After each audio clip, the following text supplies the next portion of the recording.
Ashama kabajamtoota dhaggeeffattoota keenya. Kun oduu kitaaba nan danda'a. Isa Ben Swiitlaandiin barreeffamee Enseenee Makurayaatiin haala namatti toluun gara afaan Oromootti hiikamedha. Kutaa darbe keessatti imala keenya jalqabuuf tarkaanfii fudhanneerra. Har'a immoo kutaa sadaffaa keessatti waan hunda caalaa jireenya keenya barbaachisaa ta'an lama irratti xiyyeeffanna. Mata dureewwan keenya har'aa buufata tokko maalummaa gammachuu fi buufata lama dharraa waa dalaguu gabbisuun danda'aminnaa kanneen jedhanidha. Milkaa'inni gammachuu malee hiika qabaa? Dharraan waa dalaguu dandeettii uumamaa qofaadhaa moo ni gabbifamaa? Deebii gaafii kanneenii kutaa kana keessatti waliin barbaanna. Dhaggeeffannaa gaarii.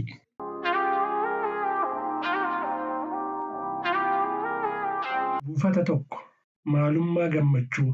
Tokkoon buufataawwan ati imala kana keessatti argattu miira gammachuu keessa keetii kan finiinsan yoo ta'an, garuu immoo hunda isaanii keessaa buufata ati amma geesse caalaa gatii guddaa kan qaban hin jiran.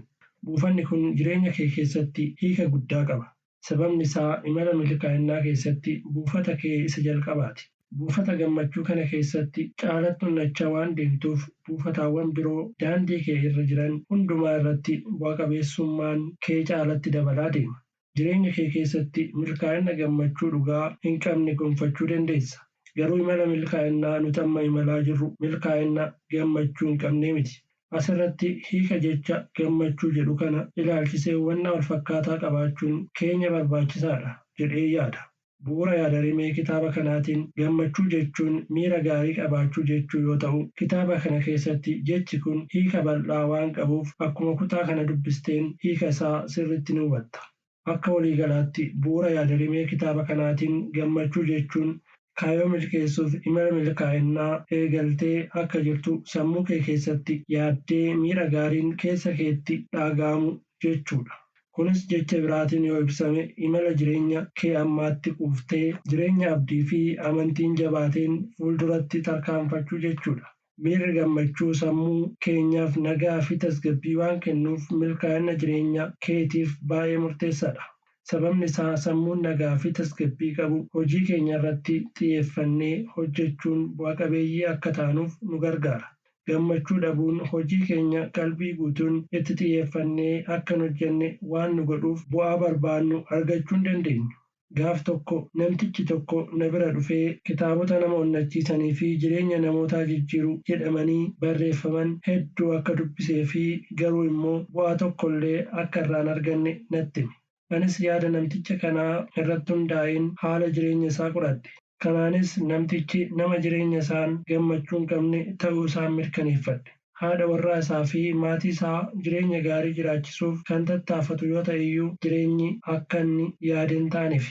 Namtichi haadha warraa isaatiif meeshaalee ammayyaa garaagaraa bituuf jedhee idaa ofirratti baay'isuun ji'a ji'aan kaffaltiiwwan idaa wal qabatan hedduu kaffalaa ture. Sababa kana irraan kan ka'e galiin inni ji'atti argatu idaawwan kanneen kaffalee nyaataa fi wantoota mana keessatti itti fayyadaman irraa hin hafu ture. Kanumaan giiphii koo keessa harka kaa'een furtuuwwan garaagaraa walitti hidhamanii jiran fuudhee furtuu tokko irraa baaseen akkas jedhee namtichatti dubbadhe. Mee otoo ani furtuu kanaan sanduuqa bantee warqee sanduuqichaa guutee jiru kan wantoota barbaadde mara ittiin godhattu fudhachuu dandeessa siin jedhee furtuu sitti kennee maaltu sitti dhaga'ama? Gammachuu olaanaatu natti dhaga'ama jedhee naaf deebise. Garuu waanan gaafii kana isa gaafadheef waan sirriitti hubate waan natti fakkaanneef ittuma fufeen yoo waa'ee sanduuqa warqee sitti himee amante keessi kee gammaduuf hanga sanduuqicha bantee warqee ija keen agartutti eeguun sirraan eeggamu. Hanga sanduuqa bantee warqee ija keen agartutti eeguu qabdaaree jedheen gaafadhe. Lakki dirqama hangan sanduuqa banee warqee ija koon argutti eeguun narra hin jiru. Sababni isaa warqeen sanduuqa keessa jiru sun kiyya akka ta'e sammuu koo keessatti waan amaneef keessi koo abdiin gammada jedhee kokkolfaa naaf deebise. Anis ittuma fufeen wanta kitaabota nama onnachiisanii fi qajeelfamoota jireenya namaa jijjiiran dubbisaa turtetti gammachuun dubbisaa turte jedheen gaafadhe. Jireenyi koo wantoota abdii nama kutachiisaniin guutamee otoon gargaarsa namaa barbaaduu akkamiinan gammaduu danda'a jedhee haala komii agarsiisuun naaf deebise. Anis kitaaba nama onnachiisuu fi qajeelfamoota jireenya namaa jijjiiran of keessaa qabu minjaala mana kitaabaa koo keessa jiru irraa fuudheen yoo ani kitaabni kun furtuu balbala badhaadhinnaa siif banu akka ta'e siif hime gammaduu dandeessaa? jedheen gaafadhe. Lakki an kanan amanu. Yaadni akkanaa kun na shakkisiisa jedhee addeeffatee na morme. Qajeelfamoonni kitaaba ani namtichatti agarsiise keessatti argaman jireenya isaa jijjiiruu akka danda'an mirkaneessee fi ilaalcha gammachuu akka horatu gochuuf sa'aatii 3 natti fudhate.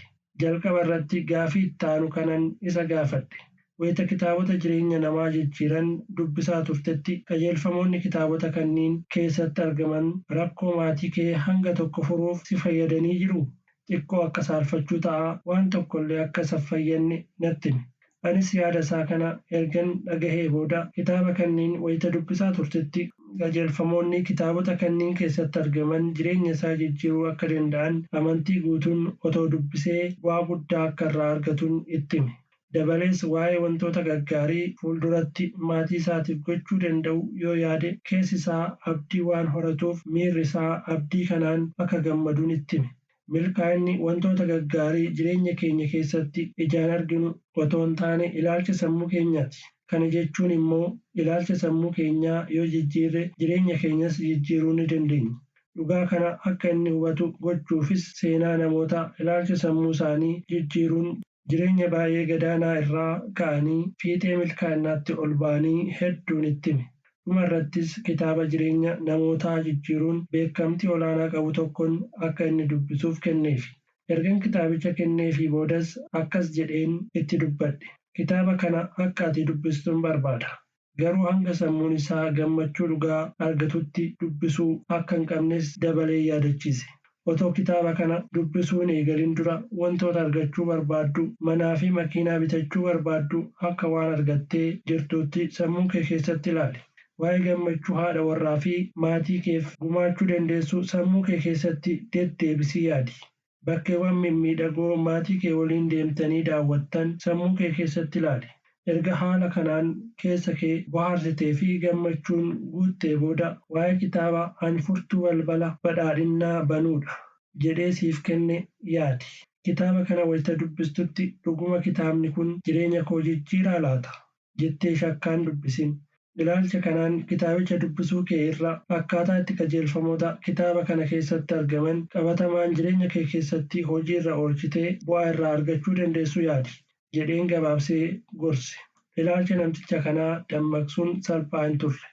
Yeroo baay'ee irra deddeebi'ee yaada koo kana hojii irra oolchuu akka yaalu natti himaa ture. Garuu jechi isaa kun na quubsuu dide. Waan tokko nan yaala jechuun wanticha shakkaa jiraachuu kee agarsiisa. Namni waan tokko hojjechuu akka danda'u sirriitti amanu kutannoon hojjeta malee yaalu. Kanaaf an hanga namtichi tole jireenya koo jijjiiruuf wantootan gochuu qabu hundumaa nan godha jedhutti itti cicheen ilaalcha isaa jijjiiruuf hojjechuu itti fufe. Dhuma irratti maaltu ta'e jettee yaaddaa? Ji'oota muraasaan booda namtichi kun karoora baay'ee namatti tolu kan hojii dhuunfaa isaa banachuuf baafate natti agarsiise. Akkuma karoorfateenis otoo saantima tokkollee hin liqeeffatin hojiitti seene. Kaffaltiiwwan ji'aan kaffalaa ture sanaan dhaabbata mataa isaa banatee hojjechuuf karoorfate. Kanaanis namtichi kun yeroo ammaa abbaa qabeenyaa milkaa'ina olaanaa gonfate ta'ee haadha warraa isaa fi maatii isaa gammachuun jiraachisaa jira. Furtuun milkaa'inaa namticha kanaa gammachuudha. Duraan jireenya isaa egeree abdii gaarii of keessaa akka qabu amanaa waan hin turreef jireenya kufaatii gammachuu hin qabne keessa jiraataa ture.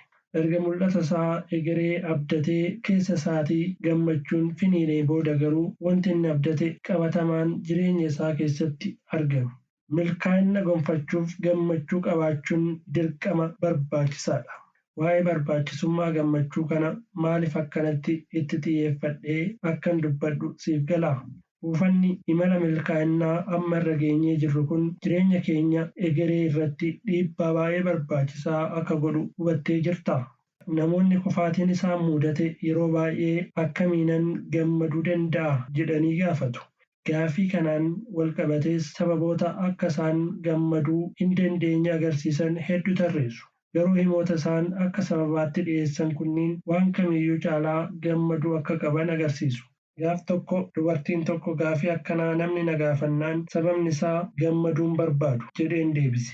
Dubartittiinis waan rakkoo isheef bakka kennuu dhabe itti fakkaatee xiyyeeffannoon na ilaalte.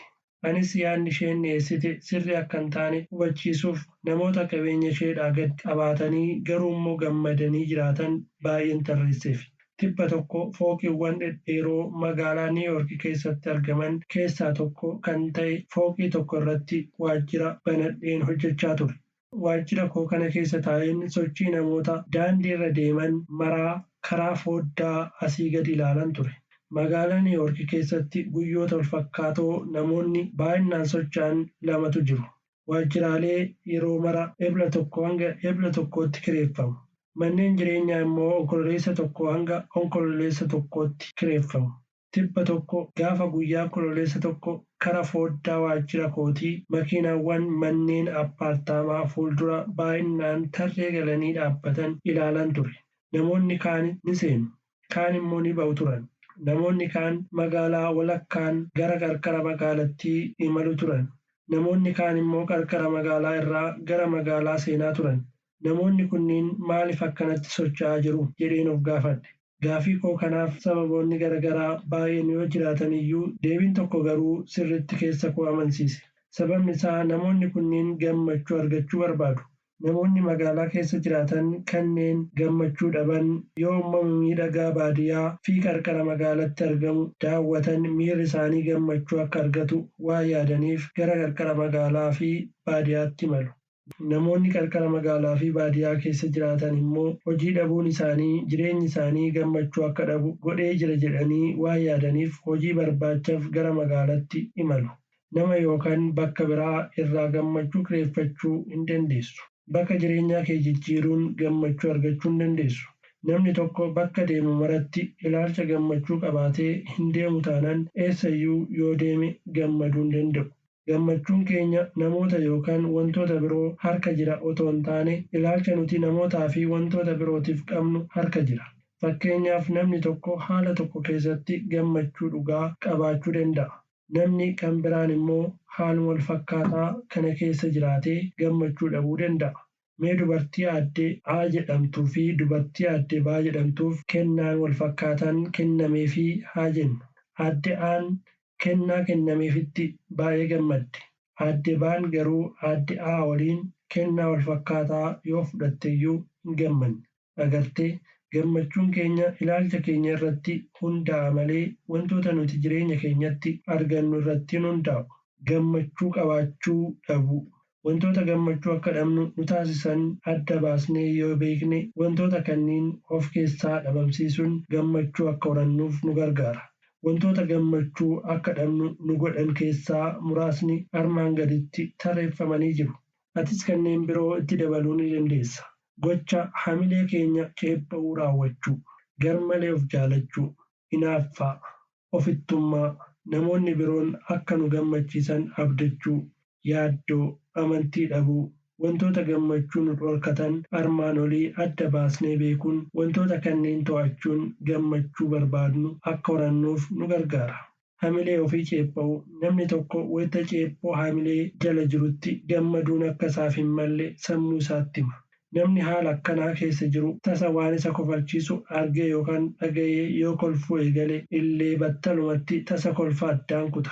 Sababni isaa akka waan gammaduun isa irra hin jirreetti yaada. Namni sababa ceephoo hamileetiin gammachuu dhabe tokko tooftaalee lama fayyadamuun miira kana to'achuu ni danda'a. Tokko yoo ni danda'ama ta'e wanta hamilee kee ceephoo sana deebisii sirreessi. 2 yoo immoo dogoggora hamilee kee ceephoo sana deebistee sirreessuuf waan ati gochuu dandeessu hin jiru ta'e dhiifama ofiif godhi. Wanta badaa onnee keef keessa kee muddee dhukkubsu sana haxaa'ii of keessaa baasi. Dogoggora dalagde sana irraa barattee fuulduratti nama gaarii akka taatu keessa keetti waadaa ofiif seeni. Ani jireenya koo keessatti dogoggoraawwan baay'ee dalageen jira. Garuu waa'ee dogoggoraawwan kanneenii yaaduun gammachuu na dhorkatanii jireenya koo boodatti akka harkisaniif hin eeyyamu. Karaa kitaabotaa, gaazexaalee, barruulee fi kan kana fakkaatu fayyadamuun seenaa dogoggora koo kanaa namoota birootiif ibseen namoonni dogoggora akkanaa akka hin dalagneef barsiisaan ture.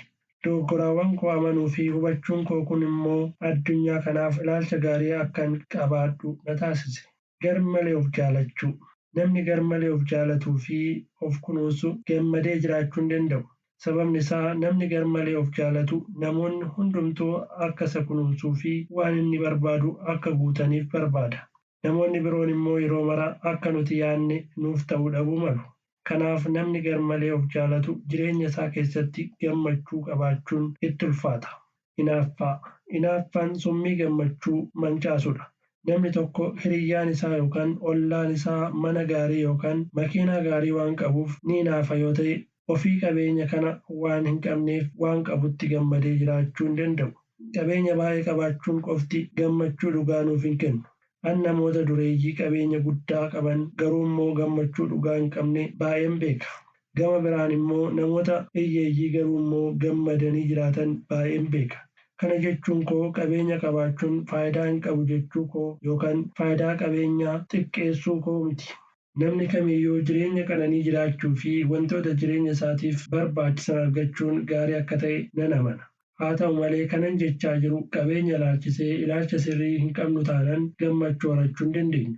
Kan argatan irraa kan abdataniitu caala. Jechi jedhu tokko ni jira. Waan tokko argachuuf wayita abdannu bakka guddaa kenninaafi.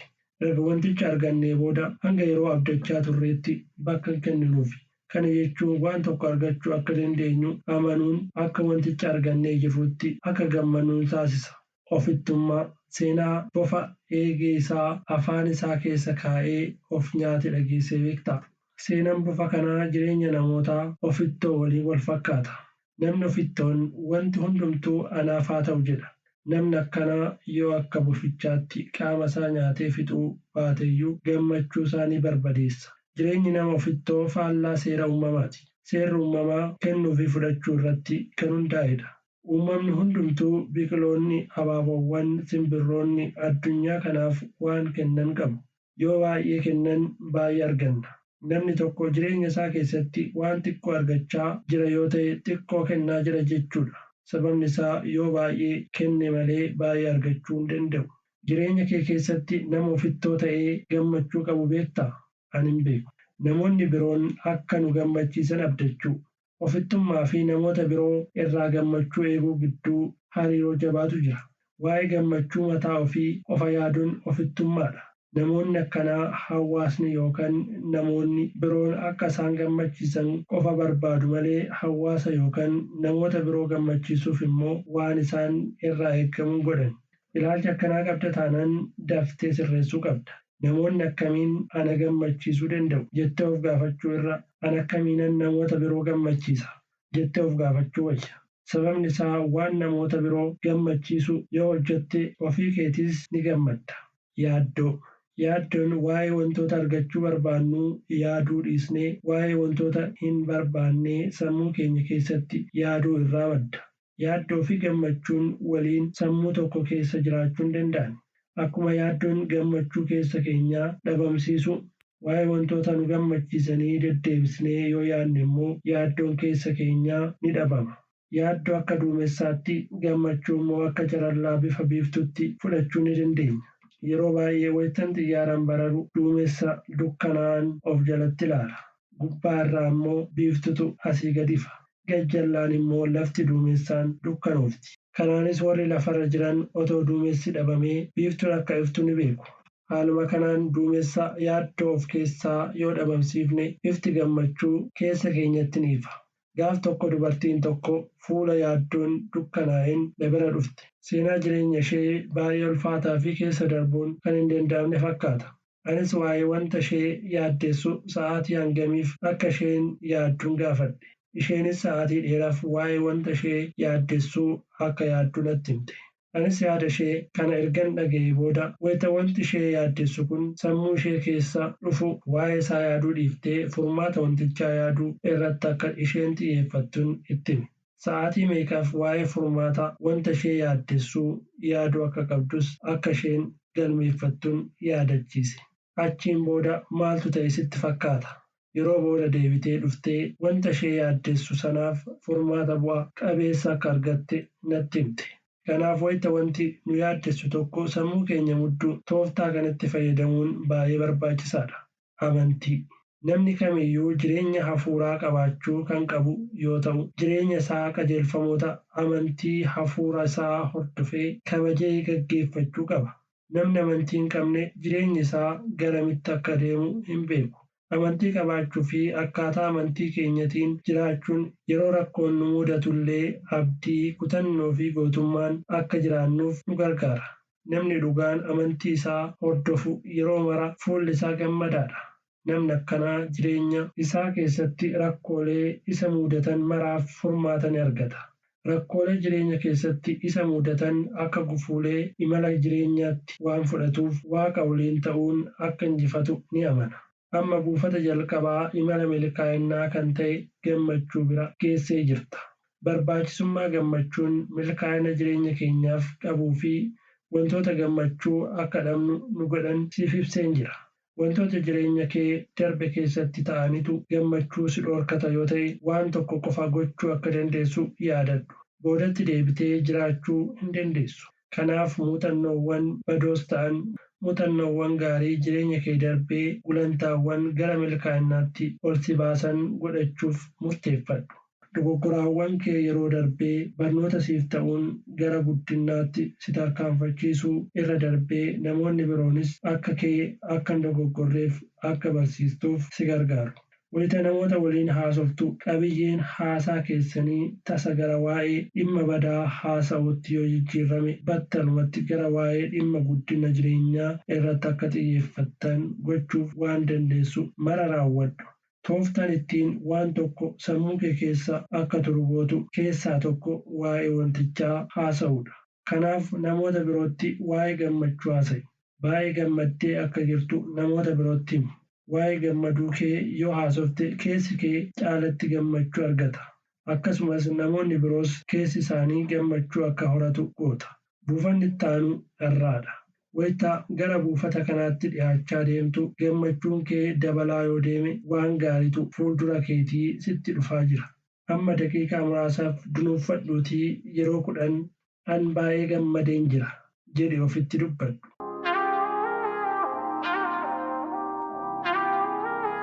Buufata 2. Dharraa waa dalaguu gabbisuun danda'aminaa? Imarsan akkas jedhee ture.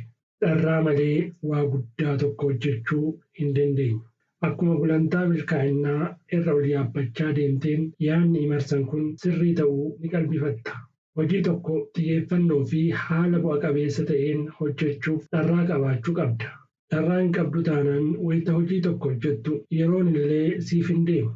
Miira gammachuu qabuu fi dharraa qabaattee hojiitti seennaan garuu hojiin waan siif salphatuuf utuu dadhabbiin tokkollee sitti hin dhagaamin hojjettee xumurta.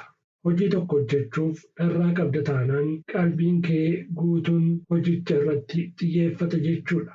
Kanaanis hojicha hojjettee xumuruu qofa otoo hin taane akkaataa baay'ee filatamaa fi bu'a qabeessa ta'een hojjettee goolabda. Kanaaf hojicha caalatti dabaltee hojjechuu barbaadda malee yerootu naaf deemuu dide jettee hin nuffitu yookaan callistee ofirraa baasaaf yeroo hin gubdu. Amma dharraa jechuun maal akka ta'e hubattee taanaan maaliif akkan irratti xiyyeeffadhee ibsaa jiru siif gala. Dharraan yaada qalbii duubee keenyaa si'eessa. Asirratti yaadota himoota armaan gadii sirriitti akka hubattu si godhan 2 eeruun barbaada. 1. Yaadi qalbii duubeen kuusaa muuxannoo jireenya keenya yeroo darbeeti. 2. Yaadi qalbii duubeen kutaa qalbii keenyaan alatti of danda'ee isa si'eessu qaba.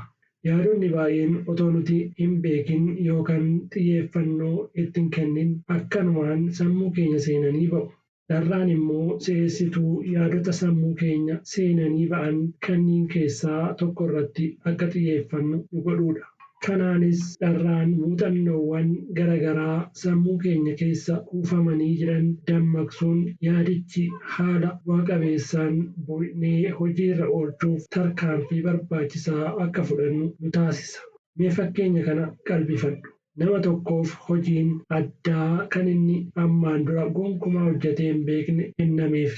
Namtichis miira shakkiin guutameen sodaachaa dirqama waan ta'eef hojicha fudhate. Dhumarratti ni kufe. Hojii dhumti kun amma immoo nama kan biraatiif kenname. Garuu namtichi inni lammaffaan kun hojicha dharraa olaanaan fudhate. Namtichi kun hojichi akka isatti ulfaatu beekes hojjetee cimina isaa agarsiisuuf inumaayyuu kaka'umsa olaanaa horate. Kanaanis dhumarratti haala dinqisiisaa ta'een hojjetee milkeesse. Dharraan kaka'umsa waan tokko hojjechuuf qabnu dabaluu qofa otoo hin ta'in akkaataa itti waan sana hojjennus qajeelfama nuuf kenna. Jalqaba irratti kaka'umsa waan tokko hojjechuu keessa keetii finiinsa. Itti aansuun waan hojjettu sana milkeessuuf kallattii itti deemuu qabdu sitti agarsiisa. Dharraa horachuun ni danda'amaa? Dharraan waan uumamaan fudhannee dhalannu moo waan erga dhalannee guddannee booda horannuudhaa? Asirratti gaafii akkanaa gaafachuun narra hin turre. Sababni isaa dharraan ati amma jireenya kee jijjiiruuf qabdu kan duraanii ni caala. Wayitaati milkaa'inni bakka yaadan tokko ga'anii dhaabbachuu otoo hin taane walitti fufiinsaan fuulduratti imaluu ta'uusaa barte irraa eegalee dharraan kee dhawaataan dabalaa jira. Amma haalota jireenya keessatti si mudatan situ akka feetetti to'ata malee haalonni jireenya keessatti si mudatan akka fedhanitti sin to'atan yookaan gara fedhanitti sin oofan. Amma ilaalcha nan danda'a jedhu gabbifachuu qofa otoo hin taane waan argachuu barbaannu tokko argachuu akka dandeenyu amanuun gammachuu guddaa akka nuuf kennu hubattee jirta. Dharraan anas irratti ibsu kun dharraa sobanii itti fakkeessuu otoo hin ta'in dharraa dhugaa kan keessa keenyaa madde ta'uu qaba. Kutaa darbe keessatti waa'ee gammachuu ilaallee turre. Mee bakka gammachuu dharraa buusitii akkaataa itti dharraan gammachuu dhugaa nuuf kennu qalbifadhu. Tibba tokko taatoo beekamaan dhaabbata aartii Hooliwud tokko golambaa yookaan muuziyeemii aadaa hawaasa garaagaraa addunyaa irra jiran walitti qabee agarsiisaaf dhiyeessee ture. Anis gaaf tokko affeerraa sagantaa daawwannaa golambaa kanaa irratti affeerramee dhiyaadheen ture. Sagantaa kana irratti otoon hirmaachaa jiruu dubartii tokko argee fedhii fi jaalalli sagantichaaf qabu caalatti keessa kootii finiine. Dharraan dubartii kanaa daangaa kan hin qabne ture. Wantoota hundumaa garaa ishee irraa gooti malee fakkeessaan ishee bira hin jiru ture. Aartistii beekamaan sagantaa kana qopheesses namoota sagantaa kana irratti hirmaachaa turan keessaa addatti dubartii kanaaf xiyyeeffannoo kennaa ture. Aartistii beekamaan kun dubartii kanaaf maaliif xiyyeeffannoo addaa kenne jedhanii gaafachuun hin oolu. Garuu deebiin gaafii kanaa beekamaadha. Dubartiin kun wantoota gootu hundumaa garaa ishee irraa waan gootuuf xiyyeeffannoo namootaa argatte. Hiriyyaan koo baay'ee walitti dhiyaannu tokko yeroo mara namoota ishee beekan biraa xiyyeeffannoo addaa argatti turte. Namoonni ishee baran yeroo mara waan tokko isheef gochuu barbaadu. Sababa kana irraan kan ka'e yeroo mara walitti fufiinsaan kennaawwan garaagaraa namoota irraa fudhatti turte. Sagantaalee gurguddoo irratti yeroo mara keessummaa kabajaa taatee affeerramti. Kun hundumtuu maaliif sitti fakkaata? Dharraadha.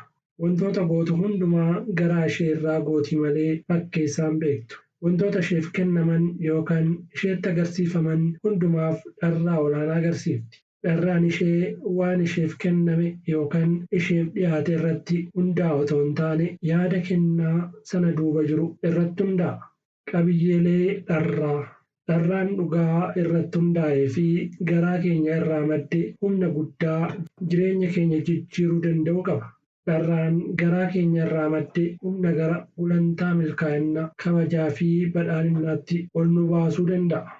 Akkuma halluuwwan garaagaraa walitti makamuun abaaboo miidhagaa tokko uuman qabiyyeelee adda ta'an tokko walitti makamuun dharraa uumu. Qabiyyeeleen dharraan of keessaa qabu keessaa muraasni kanneen armaan gadiiti. 1. Onnachiiftuu. 2. Waan tokko hojjettee milkeessuu akka dandeessu amanuu. 3. Cichoomina. 4. Gocha yookaan tarkaanfii qabatamaa fudhachuu. 5. Mataa ofii dinqisiifachuu. 6. Gammachuu. Onnachiiftuu. Wanti onnachiisu hin jiru taanaan dharraan waan tokko hojjechuu keessa keenyatti hin uumamu.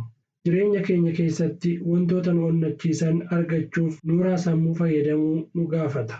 Akkuman kanaan dura ibsee ture jireenya dhala namaa keessatti onnachiiftuun humna guddaa qabu jaalala. Jaalalli kunis jaalala ati jaalallee keef yookaan nama akka jaalallee kee taatu yookaan ta'uu barbaadduuf qabdu ta'uu danda'a. Mana miidhagaa naannoo namaatti tolu keessatti argamu qabaachuu hawwitee beektaa? Hawwiin akkanaa mataan isaa onnachiiftuu jireenya keenya jijjiiruu danda'udha. Hojii mataa keetii uummattee of dandeessee jiraachuu yaaddee beektaa? Kunis onnachiiftuu dharraa kee gabbisuun jireenya kee jijjiiruu ta'uu danda'a. Waan tokko hojjettee milkeessuu akka dandeessu amanuu. Wanta si onnachiisu erga argattee booda wanta onnatteef sana milkeessuu akka dandeessu ni amanta. Sababa kana irraan kan ka'e wanta barbaade tokko argachuu akka ati hin dandeenye sababoonni hedduun yoo siif dhiyaatan iyyuu gonkumaa boodatti hin deebitu. Namni waan barbaadu tokko hojjetee qabatamaan milkeessuu akka danda'u amanu shakkii tokko malee milkaa'ina ni gonfata. Garaagarummaan namoota milkaa'ina gonfatanii fi kufan gidduu jiru guddina qaamaa yookaan sadarkaa barnootaa otoo hin taane ilaalcha isaaniiti. Namni akka milkaa'uu danda'u amanu ni milkaa'a. Namni akka waan milkaa'uu hin dandeenyetti yaadu immoo hangam barnootaa fi muuxannoo yoo qabaate iyyuu ni kufa. Kanaaf jireenya kee keessatti yeroo mara ilaalcha nan danda'a jedhu kana qabaadhu. Cichoomina. Jechi kun mata duree kitaaba kanaa kan waanan barbaade argachuuf waan narraa eeggamu kamiiyyuu nan godha jedhu waliin wal fakkaata. Guutummaan kitaaba kanaa qajeelfama kana irratti kan xiyyeeffatu yoo ta'e iyyuu kutaa kana keessatti dharraa gabbifachuuf ga'ee cichoominni qabu ilaaluunis barbaachisaadha. Hiriyyaan koo tokko naannoo Hawaayii jedhamu daawwatee hin beeku ture. Yeroo mara bakka kana daawwachuu ni barbaada. Garuu immoo utuudhuma fedhii qabu sababoota garaagaraa dhiyeessuun daawwannaa kana dhiisee mana turuu filata ture. Maallaqa yookaan yeroo daawwannaa kanaaf barbaachisu saganteeffachuu hin dandeenye. Gaaf tokko garuu bakka kana deemee akka daawwatuuf onnachiiftuu tokko argate. Onnachiiftuu kanaanis wantoota akka inni hin deemneef gufuutti ta'an hundumaa dura kutannoon dhaabbatee injifate. Jireenya kee keessatti namoonni har'as borus iftaanis yeroo mara waan tokko hojjechuuf karoorfadheen jira jedhan si mudatanii hin beekanii? Namoonni akkanaa yeroo mara akkuma karoorfatanitti jiru. Namtichi tokko waggaa 20 dura waan tokko hojjechuuf akka deemu natti himee ture. Dhiyoo kanas waanuma sana hojjechuuf akka deemu natti hime. Amalli akkanaa maalirraa waan maddu sitti fakkaata? Cichoomina yookaan kutannoo dhabuu irraa madda. Wantoota cichoomina akka hin qabne nu godhan keessaa ijoon waa'ee kaayyoo keenyaa sana ilaalchisee amantii guutuu fi ilaalcha gaarii dhabuudha. Garaagarummaan hojii fi taphaa maali? Garaagarummaan hojii fi taphaa gidduu jiru ilaalcha malee waan biraa maaltu jira? Taphni nuti akka salphaatti ilaallu tokko hojii nuti bakka guddaa kenninuuf caalaa humna guddaa nu gaafachuu danda'a. Garuu nuti yeroo baay'ee kutannoo nuti tapha taphachuuf qabnutu kutannoo hojii hojjechuuf qabnu caala. Walumaa galatti waan kamiyyuu keessatti milkaa'ina gonfachuuf cichoomina yookaan kutannoo qabaachuu nu barbaachisa. Gocha yookaan tarkaaffii qabatamaa fudhachuu. Barreessaa beekamaan Ingilizii Wiiliyaam Haazliit jedhamu akkas jedhee dubbatee ture. Hojii tokkotti wayita kutannoon itti seennu hojichatti madaqaa waan deemnuuf cichoominni hojichaaf qabnu caalatti dabalaa deema. Kutannoon keenya dabalaa deemuun immoo gammachuu fi dharraa keenya dabalaa deemuun caalatti hojii bu'aa qabeessa akka hojjennu nu taasisa. Kitaaba kana keessatti buufanni 4ffaan guutumatti waa'ee waan barbaannu argachuuf waan nurraa eeggamu mala gochuu yookaan tarkaanfii barbaachisaa ta'e fudhachuu irratti kan xiyyeeffatu yoo ta'e iyyuu kutaa kana keessatti dharraan wal qabsiifnee ilaaluun barbaachisaadha. Amma sadarkaa kana irratti waan argachuu barbaannu tokko hojjennee milkeessuu akka dandeenyu amantii horannee jirra. Waan argachuu barbaannu kana milkeessuufis waan nurraa eeggamu raawwachuuf kutannoo horannee jirra. Wanti nu hafu tarkaanfii qabatamaa fi barbaachisaa fudhachuudha. Beenjaamiin Firaanklin Puur Riichaardis Almaanaayik keessatti akkas jechuun ibsee jira. Waan har'a hojjechuu qabnu yeroo kan biraatti dabarsuun yeroon keenya hattuun akka hatamu gochuudha. Ani immoo waan har'a hojjechuu qabnu yeroo kan biraatti dabarsuun carraa jireenya keenya hattuun akka hattu gochuudha jedheen ibsa. Waan har'a hojjechuu qabdu yeroo kan biraatti dabarsuu jechuun gama biraatiin tarkaanfii har'a gara milkaa'inaatti tarkaanfachuu qabdu yeroo kan biraatti dabarsuu jechuudha.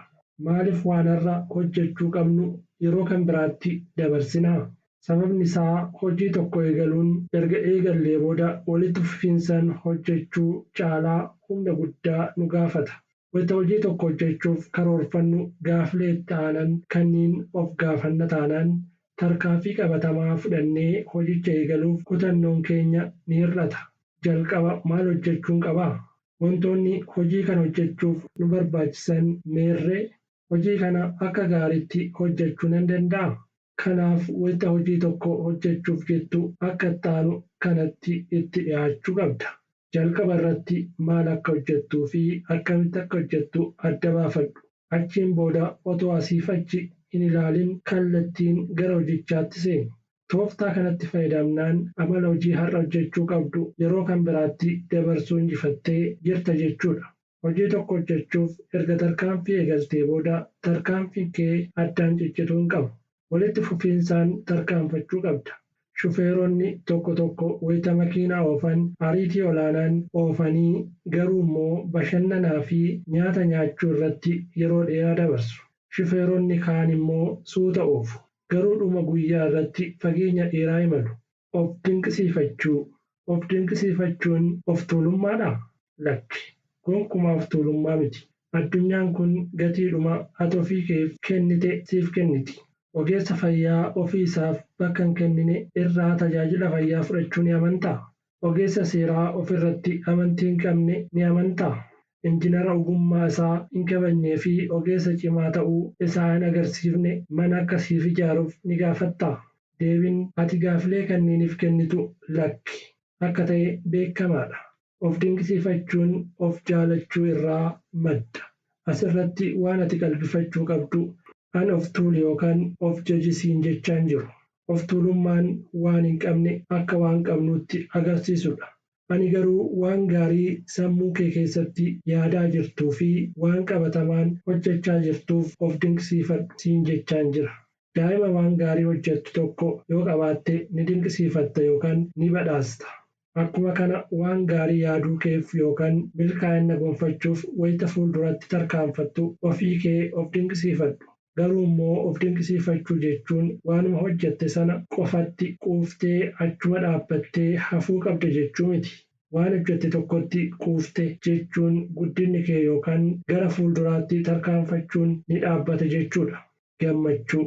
Cuucii mookilleetu dura dhufaa? Gammachuun dharraa buqqisiisa. Akkuma kana dharraanis gammachuu keessa keenyaa finiinsa.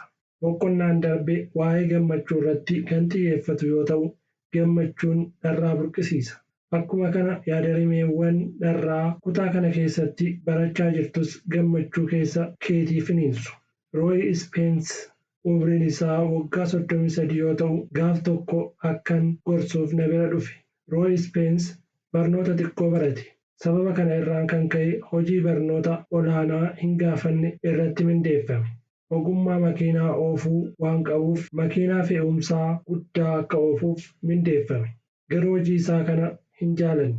Sababni isaa inni nama amantii jireenya hafuuraatti baay'ee jabaa waan ta'eef dhugaatiin dhugu. Kanaaf namoota ogummaa isaa keessa jiran waliin sirriitti waliigalee hojjechuu hin dandeenye. Wayita shufeeronni akka isaatii biiraa fi araqee dhugan isaa waliin dhugee hariiroo gaarii isaa waliin uumuu hin dandeenye. Sababa kana irraan kan ka'e hojii jireenya isaa jijjiiruu dhabe kana keessaa ba'ee gara hojii gaarii tokkotti jijjiirrachuu barbaade. Namtichi kun dharraa dhabe malee hojiin inni hojjetu kunis jireenya isaa jijjiiruu ni danda'a. Anis maaliif hojii dhuunfaa kee hin banattu jedheen gaafadhe. Ani barnoota gahaa hin qabu, maallaqa hin qabu, dabalees muuxannoo hin qabu. Hojii akkamiin banadhaa jedhee miira shakkiin guutameen deebisee na gaafate. Yeroo boqonnaa keetii maal fa'aa hojjettaa jedheen deebisee gaafadhe. Abaaboowwan mooraa mana koo keessatti argamanan kunuunsa malee homaan hojjedhu. jedhee abaaboowwanii fi mukkeen mooraa mana koo keessatti argaman ilaalaa naaf deebise. Kanaaf yeroo boqonnaa keetii mooraa manneen namoota garaagaraa keessa kunuunsuun maaf hin dabarsi ture jedheen yaada kenneef. Jalqaba irratti yaada koo kanaaf fedhii dhabee ture. Garuu ergan guyyaatti mooraa namoota hedduu keessa miidhagsuun galii argachuu akkan danda'u gadi fageenyaan ibsee fi booda fuulli isaaniif. Kanumaan meeshaalee hojii kanaaf barbaachisan bitachuuf maallaqa muraasa qofa akka isa barbaachisu natti hime. Meeshaalee duraan qabutti dabalee meeshaalee barbaachisoo ta'an biroo bitachuun hojiitti seene. Erga hojiitti seenee booda dharraan isaas dabalaa deeme. Hojii shufeerummaa hojjechaa yeroo boqonnaa isaa immoo hojii kana hojjechuu kutannoon waan itti fufeef galiin isaa haalan dabalaa deeme. Hojiiwwan xixiqqoon akkanaa waan jireenya keenya egeree jijjiiru nutti fakkaatu. Garuu namni dharraa milkaa'inaa qabu ilaalcha akkanaa hin qabu. Rooyi hojii kana kutannoon hojjechuu waan itti fufeef hiriyoota isaa fi namoota biroo biratti beekamtii argatee maamiloota hedduu horate. Namni kun yeroo ammaa milkaa'inni bakka yaadan tokko ga'anii dhaabbachuu otoo hin taane walitti fufiinsaan imaluu akka ta'e hubatee jira. Amma buufata dharraa jedhamu bira geessee jirta. Buufata gammachuu jedhu immoo duraan bira dabarte. Buufataaleen kunniin lamaan jireenya kee egeree irratti dhiibbaa olaanaa akka qaban sirriitti akka ati qalbifattuun barbaada. Asirratti waan as yaadachiisuu barbaadu amma akka waan kitaaba dubbisaa jirtuutti otoo hin taane akka waan jireenya haaraa keessa seenaa jirtuutti of ilaali. Jireenya kee kaleessaa jireenya kee borii waliin wal madaalchisuun qumbursaa fi billaacha wal madaalchisuudha. Tarii jalqaba irratti wayita kitaaba kana dubbisuu eegalte qajeelfamoota kitaaba kana keessa jiran hojii irra oolchuun ni danda'ama. Garuu immoo bu'aa qabatamaa argachuuf hojii dadhabsiisaa hojjechuu gaafata jettee yaadaa turte ta'a. Akkas taanaan baay'ee dogoggortee jirta. Qajeelfamoonni kitaaba kana keessatti argaman hundumtuu baay'ee salphaa fi bu'a qabeeyyiidha. Waan kitaaba kana keessatti baratte qabatamaan hojii irra oolchinaan jireenya kee sadarkaa gadaanaa irraa fuutee gara sadarkaa olaanaatti ol baasuu dandeessa. Amma gara buufata itti aanutti dhiyaachaa waan jirruuf akeekkachiisa tokkoon siif kenna. Beekumsi yoo itti fayyadamte malee gatii hin qabu. Tokkoon tokkoo yaadota hanga ammaatti barattee amantee fudhattee jirta. Garuu waan baratte kana jireenya kee keessatti qabatamaan hojii irra hin oolchitu taanaan faayidaa hin qabu. Qajeelfamoota kanneen fayyadamuuf hanga kitaaba kana dubbistee xumurtutti yookaan hanga ani imala keenya goolabnee jirra jedhutti eeguun sirra hin jiru. Ammuma itti fayyadamuu eegali. Qajeelfamoota kanneen ammuma jireenya kee keessatti qabatamaan hojii irra oolchi. Akkuman armaan olitti ibse amma jireenya haaraa keessa seenaa jirta. Kanaaf ammuma irraa eegaltee jireenya haaraa jiraachuu qabda. Amma dharraan keessa keetii finiinee jiraa? Gammaddee jirtaa? Yeroo gabaabaa keessatti jireenya kee jijjiiruu akka dandeessu amantee jirtaa? Ammas waan baay'ee barachuuf deemta.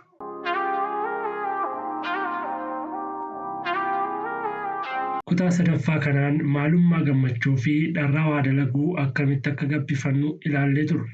Yaadadhu. Jireenyi kee kan itti mi'aawu yoo ati waan jaalattu dharraa guddaadhaan hojjette qofaadha. Garuu jireenyi yeroo hunda akka nuti yaadnee miti. Haalli keessa jirtu yoo sitti hin tolle hoo maal gochuu qabdaa? Kutaa arfaffaa itti fufu keessatti mata dureewwan nama ajaa'ibsiisan jireenya keetti quufuu yoo baatte yoo gammadii fi waan yaadan gochaadhaan mirkaneessuu jedhan jalatti icciitii jireenya furan waliin ilaalla. Hamma kutaa arfaffaatti nagaatti tura. Nan danda'a jettee waan jalqabdeef galma kee gahuuf dharraa kee gabbifachuu itti fufi. Yaaddi keessan nuuf dhimma waan ta'eef koomentii irratti nuuf barreessaa. Sabiskiraayib gochuun maatii keenya ta'uu hin dagatinaa. Galatooma.